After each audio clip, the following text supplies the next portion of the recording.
Ricky Gervais vows to blast Meghan on the 81st Golden Globes Awards stage, call her a tabloid princess.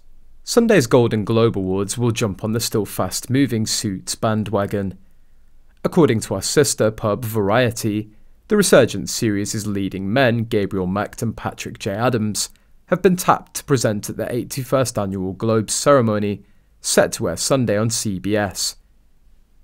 They join previously announced presenters Amanda Seyfried, Angela Bassett, George Lopez, Julia Garner, Justin Hartley, Michelle Yeoh and Will Ferrell.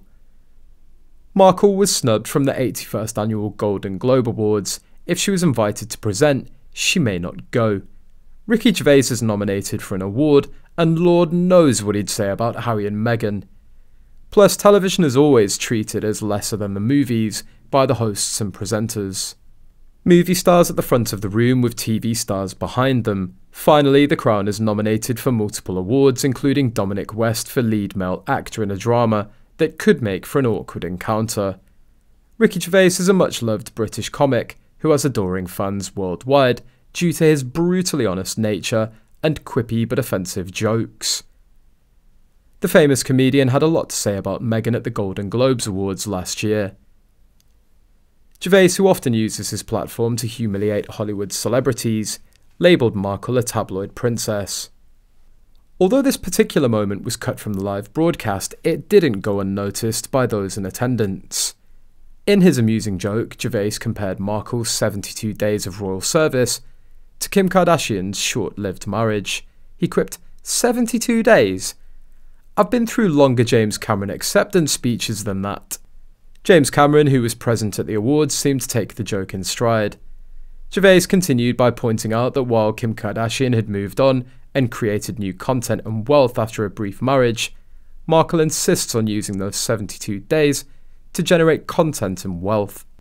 Gervais also made a broader statement about the world we live in, suggesting that we should face the end of the world head-on without relying on elites and their glamorous promises. He then turned his attention back to Markle, calling her a curious case. According to Gervais, Markle is now the second American actress to disrupt the British royal family, following in the footsteps of Wallis Simpson. He remarked, "History repeats itself as tragedy and then as farce. I swear she's so absolutely unintelligent that she actually thinks life is exactly like the movies, just as a Valley Girl would." Despite the dishonourable nature of Markle's actions, Gervais acknowledged that it's quite an achievement for an American adventurist.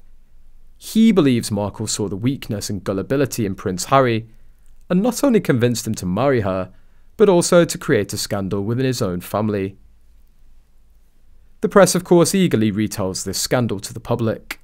Markle, now known as the Duchess of Sussex, has seemingly traded her royal duties and moral constraints for a life of glamour and commerce. Gervais sees this as the epitome of vulgarity, but it's not surprising considering Markle's background in Hollywood. She's essentially importing the Hollywood culture she once sought to destroy into Buckingham Palace. It comes as Prince Harry and Meghan Markle have just been branded Montecito's Muppets. Have just been compared to Montecito's Muppets in a shocking statement by experts. This has been shared by former royal correspondent Charles Ray. He weighed in on things during one of his most recent conversations with GB News.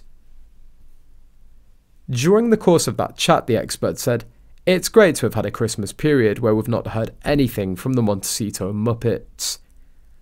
All of this has come shortly after. They've been quiet ever since the fallout of Omid Scobie's book Endgame."